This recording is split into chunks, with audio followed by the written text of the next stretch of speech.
నగరంలో ఏ చిన్న కార్యక్రమం జరిగినా, అంతర్జాతీయ సదస్సులు జరిగినా అధికారులకు, కాంట్రాక్టర్లకు ముందుగా గుర్తొచ్చేది తెలుగు తల్లి ఫ్లైఓవర్ బ్రిడ్జ్.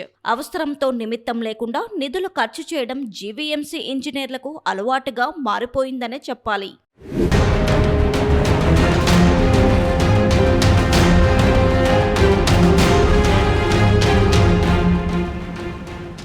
నగరానికి వచ్చే వీఐపీలు విమానాశ్రయం, రైల్వే స్టేషన్ నుంచి ఈ మార్గం ద్వారానే ప్రయాణిస్తుంటారు. బ్రిడ్జి సుందరీకరణ పనిలో కాంట్రాక్టర్లకు కాసుల వర్షం కురిపిస్తున్నాయి. గతంలో ఎన్నో ప్రతిష్టాత్మక కార్యక్రమాలకు విశాఖ వేదికైంది. ఈ సందర్భాలన్నింటిలోనూ ఫ్లైఓవర్ బ్రిడ్జిపై ఉన్న పూల కుండీలు, విగ్రహాలకు రంగులు వేయడం ఆనవాయితీగా మారింది. ఒక సదస్సు ముగిసి మరో సదస్సు వచ్చేసరికి మళ్లీ అవే పనులకు నిధులు మంజూరు చేయడం హాట్ టాపిక్ గా మారింది. ఇది కాంట్రాక్టర్లకు, కొందరు కార్పొరేటర్లకు ఆదాయ వనరుగా మారిందనే విమర్శలు వినిపిస్తున్నాయి. గత ఏడాది నవంబర్లో జరిగిన పార్ట్నర్షిప్ సమ్మిట్ సందర్భంగా బ్రిడ్జికి లక్షలాది రూపాయలు ఖర్చు చేశారు.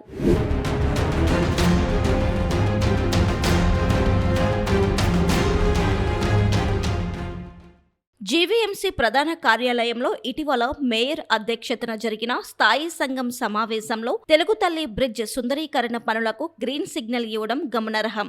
బే లైన్ ఇన్ఫ్రా ప్రాజెక్ట్స్ ద్వారా సెంటర్ మీడియన్ మ్యూరల్ ఆర్ట్ కోసం 4.98 లక్షలు, ఫ్లైఓవర్ పై కుండీలు, విగ్రహాల పెయింటింగ్ నిమిత్తం 1.38 లక్షలు కేటాయించారు. ఫిబ్రవరిలో జరిగే ఐఎఫ్ఆర్ నిమిత్తం ఈ బ్రిడ్జికి మళ్లీ నిధులు కేటాయించడం సర్వత్రా విమర్శలకు తావిస్తుంది. అలాగే ద్వారకా నగర్ వంటి ప్రాంతాల్లో డివైడర్లకు రంగులు వేసి ముస్తాబు చేస్తున్నారు.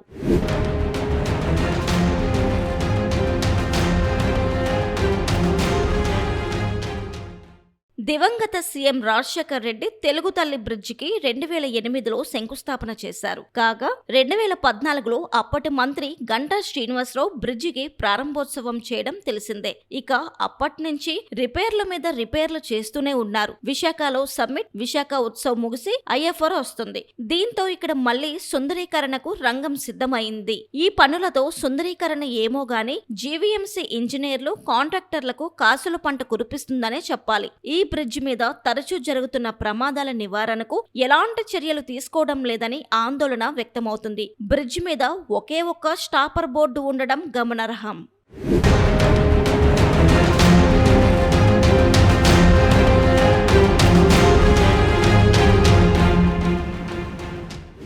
ఆంధ్రప్రదేశ్ రాష్ట్ర ఆర్థిక రాజధానిగా విశాఖపట్నం స్మార్ట్ సిటీగాను ఎంతో శరవేగంగా అభివృద్ధి సాధిస్తోంది.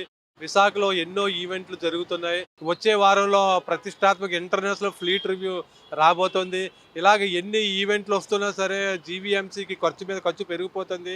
ఇప్పటికే జీవీఎంసీ బడ్జెట్ మీటింగ్లో ఐఎఫ్ఆర్ నేపథ్యంలో విశాఖ సుందరీకరణకు 20 కోట్లు కేటాయిస్తామని చెప్పారు.